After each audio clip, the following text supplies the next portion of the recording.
The next question was about red flags for how do you know when you're weight conscious versus weight obsessed, with both people that struggle with being overweight or underweight. One of the first questions I always ask people when they come to see me is, what percentage of your day are you thinking about food, body, weight, exercise?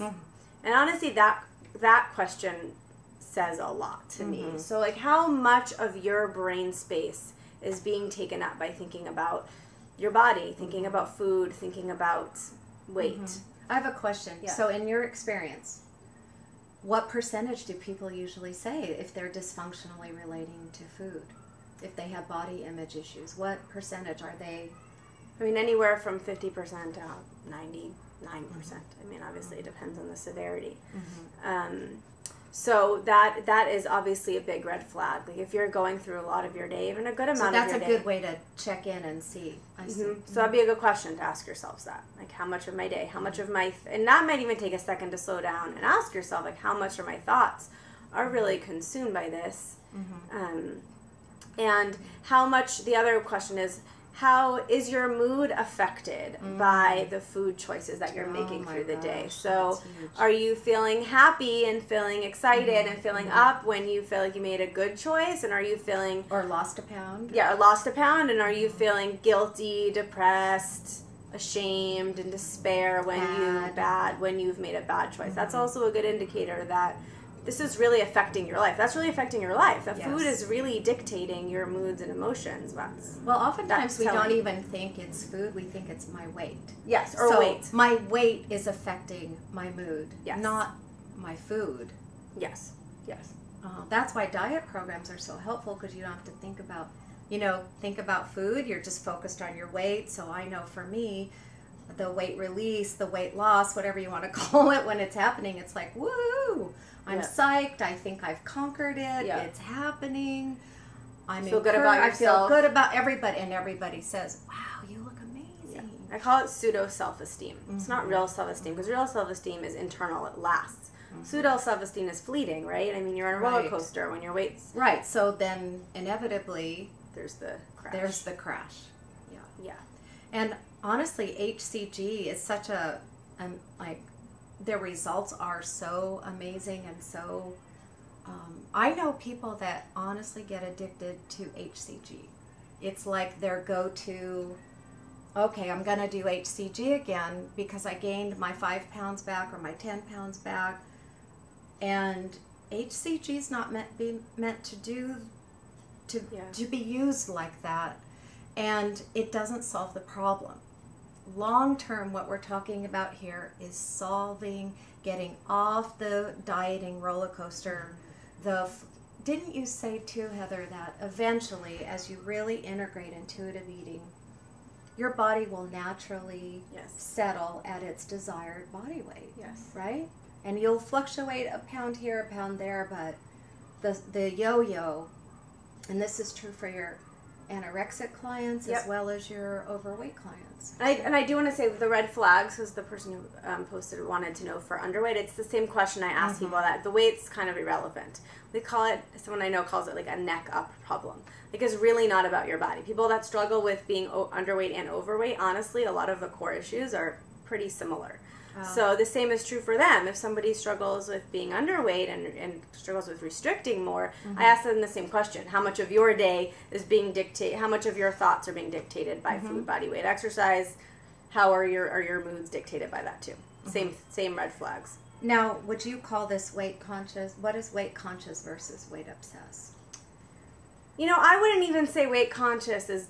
in my practice, I probably wouldn't frame weight conscious as being a positive thing. I would focus more on just consciousness. Being conscious, being self-conscious. Taking good care of myself, taking good care of your body, your mind, your emotional state. The perplexing question, I know for me being a professional dieter, is to not be weight conscious. The fear that comes up is I'm going to gain weight.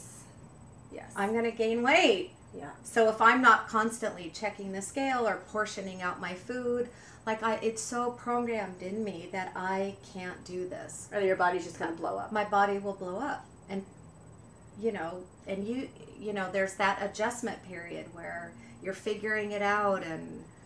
But it is like this, like a little, in the cartoons where there's the little devil and the little angel, yes. Yes. and that are going, don't do it, don't do it. Yeah. So I guess in your counseling practice, you would say what to someone like who's just afraid, oh no, what if I gain weight? So what do you say?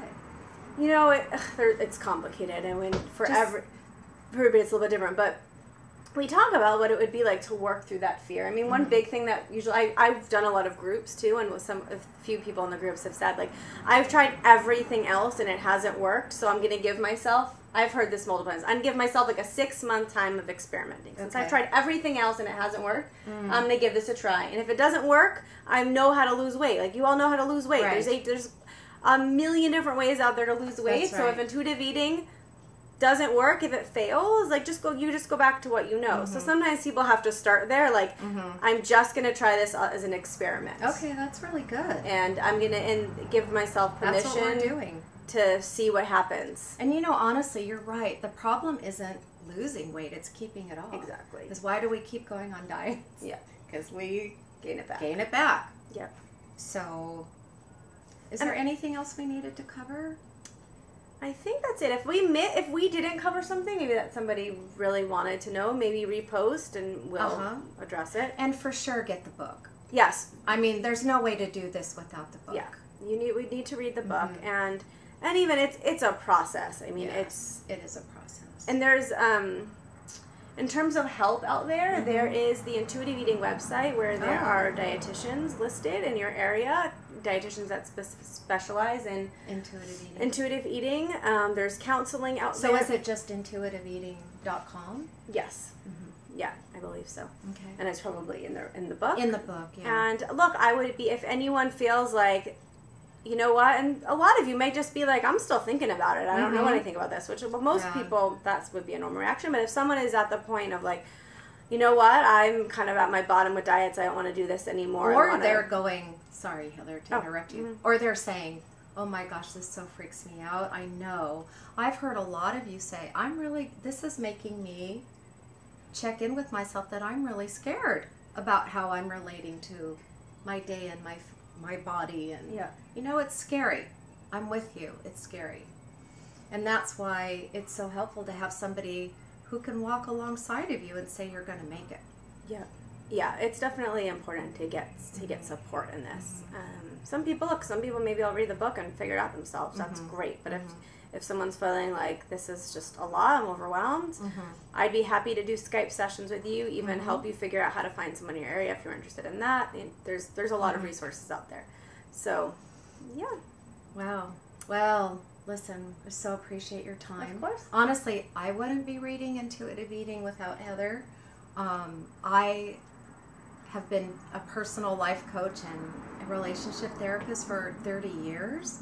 So, of course, I highly value coaching and counseling and therapy. I wouldn't be where I am in my life without it. Obviously, you value it. It's changed your life. Maybe sometime we could do an interview and you could tell your story. I'd be happy to. Yeah. Okay.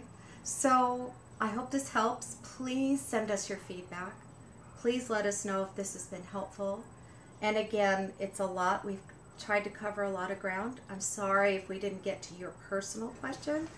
As Heather said, please feel free to repost. And we'll try to do this again really soon. Yeah, and if someone on my website is my email, if someone has a direct question for me, even kind of where to go from here, I'd be happy to, if you want to shoot me an email. I have posted Heather's website on the LCM Book Club, so it's there. And we'll post it again after this video.